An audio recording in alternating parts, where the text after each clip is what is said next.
तो अफ्रीका महाद्वीप, जैसे कि मैंने अभी आपको बताया कि अफ्रीका महाद्वीप जो जिसे हम दूसरा, ये विश्व का कौन सा दूसरा बड़ा महाद्वीप है, आप लोग लिखते चलिएगा। अफ्रीका महाद्वीप विश्व का दूसरा बड़ा महाद्वीप है, जिसके उत्तर में भूमध्य सागर, दक्षिण में दक्षिण महासागर, पूर्व में हिंद महासागर और पश्चिम में अटलांटिक महासागर है। यह अटलांटिक महासागर को विषुवत रेखा दो भाग में बांट रही हैं, यानी कि अटलांटिक महासागर के उत्तर वाले विषुवत रेखा के उत्तर वाले अटलांटिक महासागर को उत्तरी अटलांटिक और दक्षिण वाले महासागर को दक्षिण अटलांटिक के नाम से जाना जाता है। अब क्वेश्चन पूछा जाता है कि अफ्रीका महाद्वीप जो है वो एशिया से कैसे अलग होता है। तो अफ्रीका महाद्वीप एशिया से, यहाँ पर लाल सागर है, लाल सागर, बाब मनदेव देव की जलसंधि है, और यहाँ पर एक नहर है जो बहुत ही ज़्यादा फेमस है। इस नहर का निर्माण, ये नहर का नाम है स्वेज नहर। स्वेज नहर जो है ये अफ्रीका महाद्वीप, यहाँ पर ध्यान रखिए, अफ्रीका महाद्वीप को एशिया महाद्वीप से अलग कर रही है। और ये जोड़ किसको रही है, ये लाल सागर और भूमध्य सागर को जोड़ती है। इस स्वेज नहर का निर्माण कार्य 1854 में शुरू हुआ और 1869 में ये बनकर तैयार हुई, और यहाँ मिस्र में स्थित है। मिस्र की आय का सबसे बड़ा स्रोत जो है वो कौन सा है, स्वेज नहर है। स्वेज नहर आपको याद रखना, ये इंपॉर्टेंट है, भूमध्य सागर और लाल सागर को जोड़ती है। जबकि आपका अफ्रीका महाद्वीप आपके यूरोप महाद्वीप से कैसे अलग होता है, तो यूरोप महाद्वीप से वो जिब्राल्टर की जल संधि से अलग होता है। अब बेटा एक क्वेश्चन ये भी पूछा जाएगा कि जिब्राल्टर की जल संधि क्या है, तो आपको ध्यान देना है कि जिब्राल्टर की जल संधि यूरोप और अफ्रीका को अलग करती हैं और जोड़ती किसे हैं, तो भूमध्य सागर को अटलांटिक, वो भी अटलांटिक, उत्तरी अटलांटिक महासागर से जोड़ती है। विश्व का दूसरा बड़ा अफ्रीका महाद्वीप जिसके मध्य से 3 रेखाएं गुजरती हैं वो 3 रेखाओं में अफ्रीका से ऊपर रेखा जो है वो है कर्क रेखा, दूसरी यहाँ पर मध्य रेखा जिसको हम कहते हैं विषुवत रेखा या इसी को भूमध्य रेखा भी कहते हैं, और तीसरी आपकी मकर रेखा। ये तीनों रेखा इसी महाद्वीप से गुजरती है। इस अफ्रीका महाद्वीप को अंध महाद्वीप, भविष्य का महाद्वीप भी कहा जाता है। इस अफ्रीका महाद्वीप को अंध महाद्वीप या भविष्य का महाद्वीप भी कहा जाता है। इसमें लगभग कितने देश हैं, तो इसमें 54 देश हैं। कितने, 54 देश हैं, और इन 54 देशों में से 48 देश जो इस अफ्रीका महाद्वीप की भूमि पर, और 6 देश जो हैं वो द्वीपीय क्षेत्र, जैसे कि यहाँ पर एक देश है मेडागास्कर। तो इस तरह से मेडागास्कर, सेशेल्स, आपका मॉरिशस, ठीक, साउथ में प्रिंसिप, ये जो है ये आपके स्टेट हैं, यानी कि कंट्री है किसकी, अफ्रीका महाद्वीप, ठीक है। तो ये आपको याद रखना है, यहाँ से एक क्वेश्चन आपसे पूछा जाएगा, ठीक। अब देखिए कि अगर हम देखें कि अफ्रीका महाद्वीप का उत्तरी एवं दक्षिण, पूर्व एवं पश्चिम विस्तार को अगर हम देखें, मतलब उनके बिंदुओं से देख सकते हैं कि इसके उत्तर में स्थित बिंदु का नाम है अलघिराम पॉइंट। क्या नाम है, अलघिराम पॉइंट। यहाँ पर ट्यूनेशिया है, इसका नाम है अलघिराम पॉइंट।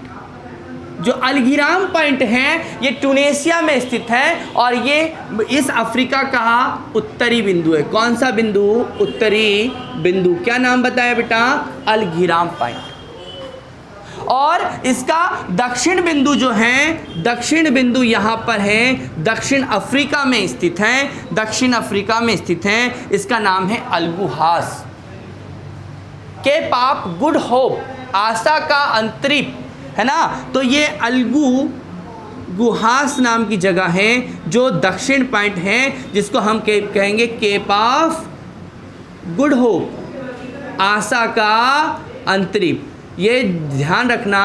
और आपको ये भी पता है कि जब वास्को डिगामा पुर्तगाल, अब देखिए बेटा पुर्तगाल कहाँ पर है, ये पुर्तगाल है, और इस पुर्तगाल से वास्को डिगामा यहाँ की यात्रा से भारत की खोज पर आया, तो कहते हैं कि ये दक्षिण अफ्रीका के इस अल्बुआब केप ऑफ किस पे गुड होप से होते हुए हिंद महासागर से होते हुए कहाँ गया, कहाँ गया, आपके काली कट में। और कालीकट कहाँ पर है, कैमोरिन केरल में ये गया। यहाँ पर जमोरिन नाम का एक राजा हुआ करता था जो 1498 वास्को डिगामा वहाँ पहुँचा। तो ये आपको ध्यान रखना है, इसी अफ्रीका महाद्वीप के पास से ये गुजरा है कौन, आपका वास्को डिगामा। तो केप ऑफ गुड होप या केप अलगुहास जो है ये किसका दक्षिण बिंदु है, तो ये दक्षिण बिंदु है बेटा अफ्रीका महाद्वीप का। इसका पश्चिमी बिंदु अगर हम देखें तो इसका पश्चिमी बिंदु है अलमादी पॉइंट, इसका यहाँ पर पश्चिमी बिंदु है अलमादी पॉइंट। अलमादी पॉइंट जो है अफ्रीका महाद्वीप का पश्चिम बिंदु है, पश्चिम बिंदु, जबकि अफ्रीका महाद्वीप का पूर्वी बिंदु जो है वो हैगुन पॉइंट है। क्या है, हैगुन पॉइंट। क्या नाम बेटा, हैगुन पॉइंट। और जो हैगुन पॉइंट है ये कहाँ पर स्थित है, सोमालिया में। ठीक है, क्योंकि सोमालिया आपको आगे मैं बताऊंगा कि सोमालिया, जिबूती और इथोपिया को हॉर्न ऑफ अफ्रीका के नाम से जाना जाता है। सोमालिया, जिबूती और इथोपिया, इसको हॉर्न ऑफ अफ्रीका के नाम से जाना जाता है। तो ये मैं आपको यहाँ पे बताऊंगा। यहाँ पर बहुत सारी नदी, जैसे कि भारत विश्व की सबसे बड़ी नदी विक्टोरिया झील यहाँ पर स्थित है, विक्टोरिया झील। और इस विक्टोरिया झील से विश्व की सबसे बड़ी नदी नील नदी गुजरती है, जो 6000 किलोमीटर बहते हुए भूमध्य सागर में जाकर गिरती है। और नील नदी की देन मिस्र कहलाता है। और इसी नील नदी के किनारे मिस्र में आपकी कौन सी सभ्यता, मिस्र की सभ्यता आपको यहाँ पर देखने को मिलती है। ठीक है, तो ये आपको ध्यान रखना है विक्टोरिया झील। और अन्य झील भी यहाँ पर और भी चीज़ें हैं जो मैं आपको बताऊंगा कि क्या क्या है। विक्टोरिया झील के मध्य से एक रेखा जो रहती है जिसे हम विषुवत रेखा भी कहते हैं। इस विषुवत रेखा को कांगो जायरे नामक नदी 2 बार काटती हैं, और वो कांगो जायरे नदी कहाँ जाती है, अटलांटिक महासागर में गिर जाती हैं। तो ये भी आपको यहाँ पर ध्यान रखना है कि अफ्रीका महाद्वीप में ये भी स्थित है। इसी अफ्रीका महाद्वीप में आपकी लिम्पोपो नदी है जो मकर रेखा को काटती हैं, 2 बार काटती हैं। लिम्पोपो नदी मकर रेखा को दक्षिण अफ्रीका में 2 बार काटती हैं। यहाँ ये भी एक क्वेश्चन पूछा जाता है। अब हम बात कर लेते हैं कर्क रेखा की। तो कर्क रेखा को आपकी माही नदी 2 बार काटती है। कौन सी नदी, माही नदी 2 बार काटती हैं। विषुवत रेखा को कितने बार, 2 बार आपकी कांगो जायरे नदी काटती हैं। जबकि मकर रेखा को कौन सी नदी बताया मैंने, लिम्पोपो नदी 2 बार काटती है। इसका पूर्वी बिंदु जो है वो हैगुन पॉइंट है। क्या नाम है, हैगुन पॉइंट, जो आपको ध्यान रखना है। आगे कि जो अफ्रीका महाद्वीप में है विश्व का सबसे बड़ा मरुस्थल अफ्रीका ही महाद्वीप में स्थित है। क्या नाम है बेटा उस मरुस्थल का, सहारा मरुस्थल, सहारा मरुस्थल। और इसके बारे में बताया था कि सहारा मरुस्थल विश्व का सबसे बड़ा मरुस्थल है जो 84 लाख वर्ग किलोमीटर क्षेत्र में फैला हुआ है। ये क्वेश्चन आपको यहाँ पर ध्यान रखना। इसी अफ्रीका महाद्वीप में एटलस पर्वत स्थित है। यहाँ एटलस पर्वत ये बहुत ही इम्पॉर्टेंट है कि अल्जीरिया टूनेशिया वाले क्षेत्र में, मोरक्को अल्जीरिया और टूनेशिया वाले क्षेत्र में एक एटलस पर्वत स्थित है जो अफ्रीका महाद्वीप का सबसे बड़ा पर्वत श्रृंखला है। ऊंची नहीं, सबसे बड़ा पर्वत है। और आपको पता है कि मोरक्को जो है, मोरक्को, इस मोरक्को से एक इब्न बतूता नामक यात्री, अरबी यात्री जो हैं, यहाँ से अफ्रीकी यात्री कहाँ गया था, मोहम्मद बिन तुगलक के शासनकाल में गया था, जिसने अपनी एक किताब लिखी, रहला नामक किताब लिखी।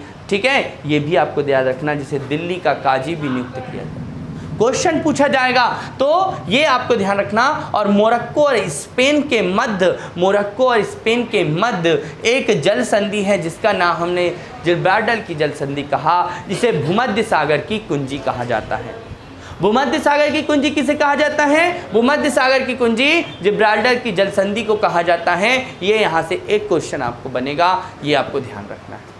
लाल सागर, भूमध्य सागर, दक्षिण महासागर, हिंद महासागर, अटलांटिक महासागर से घिरा हुआ अफ्रीका महाद्वीप विश्व का दूसरा सबसे बड़ा महाद्वीप है। ठीक है, ये आपको ध्यान रखना है। यहाँ से बहुत सारे क्वेश्चंस पूछे जाएंगे। ठीक, ओके, चलिए।